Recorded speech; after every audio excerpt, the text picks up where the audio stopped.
Welcome to our channel. Today we how to install ChexSystems report request for Fintech account approvals, beginner guide step by step clearly. To install the ChexSystems report request for Fintech account approvals, start by visiting the official ChexSystems website. Locate the section for consumers and click on the link for obtaining your report.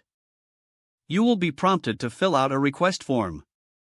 This form will require your personal information, including your name, address, social security number, and date of birth. Ensure that all the information you provide is accurate to avoid any delays in processing. After filling out the form, review your information for any mistakes. Once confirmed, submit the request. You may receive an email confirmation indicating that your request is being processed. In some cases, you might need to verify your identity through additional security questions or documents. After your report is prepared, you will typically receive it via email or postal mail. Once you have your ChexSystems report, review it thoroughly. Look for any discrepancies or errors that may affect your Fintech account approvals. If you find issues, note them down for further action. To rectify any errors, follow the instructions provided in your report for disputing inaccuracies.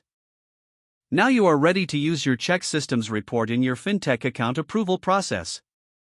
Be prepared to upload or provide your report as needed during the application process. Keep your report handy for future reference, as it can be beneficial for other financial institutions. With this guide, you now have the necessary steps to request and utilize your ChexSystems report effectively.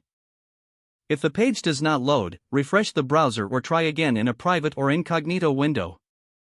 Make sure you are using the correct email address, then retype it carefully to avoid small typos.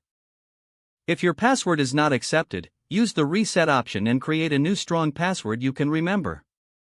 Check your spam folder for verification or security emails, then complete any requested confirmation steps. Enable two-factor authentication if available to improve account security and reduce unauthorized access risk. After signing in, review your profile details so your contact information and settings are accurate and current. If you see an error message, note it down and try again after restarting. Log out when you finish, especially on shared devices, to keep your account and payment information secure. If the page does not load, refresh the browser or try again in a private or incognito window. Make sure you are using the correct email address, then retype it carefully to avoid small typos. Don't forget to like this video and subscribe to our channel for more step-by-step tech guides.